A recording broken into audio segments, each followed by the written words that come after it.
guys, welcome to Bastian time.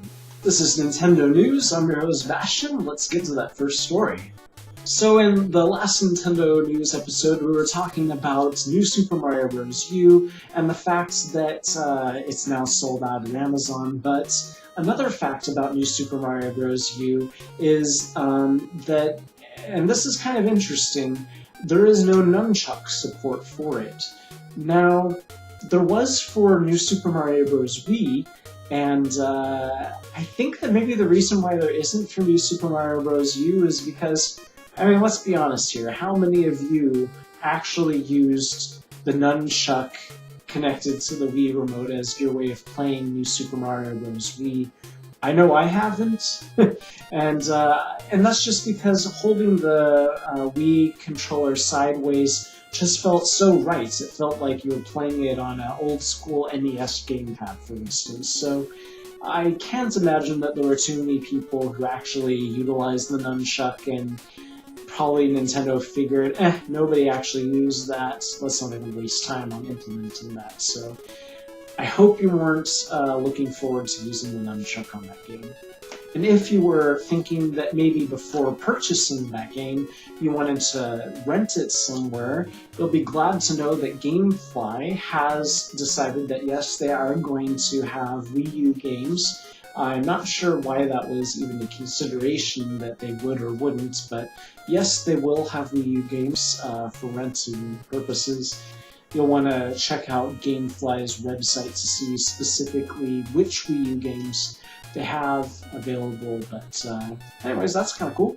Our next story is some random bits of original Super Mario Bros. Trivia, or I guess just for the whole Mario Bros. Series in general, and that is that Bowser was originally meant to be an ox. Miyamoto explains that he had seen an ox in some sort of cartoon and thought that he really wanted to base the villain for his video game sort of on that design. So that kind of explains why to this day, even this current interpretation of Bowser, he's got that sort of snout thing going on, which is not very turtle or reptile-like, which of course is what the Koopa Clan are supposed to be. But anyways, it's interesting to know that Bowser was originally meant to be an ox. People have discovered something kind of interesting about Nintendo Land, which is that in the menu there is something that makes it look like there's a slot reserved for downloadable content. I don't really know exactly what this downloadable content could be. I think it's too much to hope for completely brand new attractions, although that would be awesome. And I really think Nintendo should strongly consider that as an option. But failing that, certainly things like adding new stages to those existing attractions, I hope it doesn't just come down to something as simple as, bonuses or trophies or new types of achievements or something. That would be kind of lame if that's all it was. I'm pretty sure that they'll utilize it for adding new stages to those attractions, and that would be awesome. That would be a great way of continuing to build upon the idea of that sort of theme park thing, so that would be great. If they took it all the way to the next level of, in the future, adding new attractions, that'd be awesome. And then our final story is actually a couple of weeks old, and that's totally my fault. And what's so weird about it is that I was so extremely excited about it when I first heard about it, and I first heard about it kind of right at the get-go of when news started coming out about it, because I was sort of on the pulse of it at that time, and that is the fact that there is going to be a new, well, sort of new, Dragon Quest game for the 3DS. What it is a remake of Dragon Quest VII. Dragon Quest VII has a very unusual history.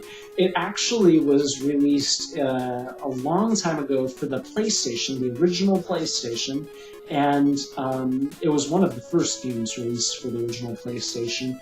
And it was back then called Dragon Warrior 7, and that's because the first release games all the way up until Dragon Quest VIII had to be called Dragon Warrior because even though the name was actually Dragon Quest, the term Dragon Quest was trademarked by a completely different company over here in America, so they had to call it Dragon Warrior for the longest time. But that cleared up after Dragon Warrior or Dragon Quest VIII. So anyways, now it will have its actual name, so that's one improvement. Also, they have completely redesigned the graphical style, and that's for the best because I kind of had issue with Dragon Quest VII. It's the only Dragon Quest game that I've played that I haven't completed, and I feel like a lot of that is down to its menu design, which was, in my opinion, unbearably intricately complicated and not user-friendly. And its graphical style was just kind of weird. I guess what they wanted to do was keep true to sprites. So they had sprites, even though this was the dawn of polygon 3D models, they had sprites for the characters and so on, and then the world itself was 3D rendered, and they overcomplicated things by forcing you to need to shift your perspective around. I can't really describe it very well. You'd have to sort of play it, but it was just annoying. And anyways, I'm really looking forward to this remake because it looks like they went back and changed all of those things that annoyed me and caused me to stop playing about halfway through the game, and improved upon those. They're adding a whole bunch of new content.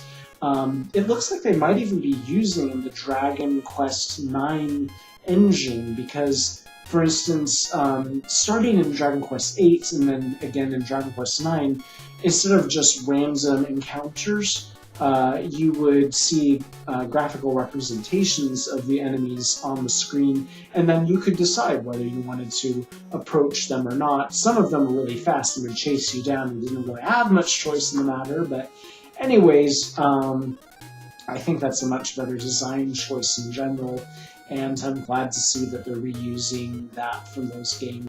This is definitely a game that needed a remake, and it's just going to sort of open the door of possibility to many people who would have never had the chance to play Dragon Quest VII.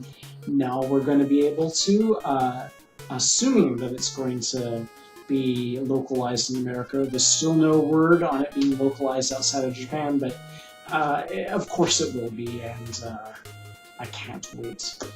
So anyways, that's it for this episode of Nintendo News. Of course, tomorrow is going to be This Week in Zelda News. See you guys next week. Bye.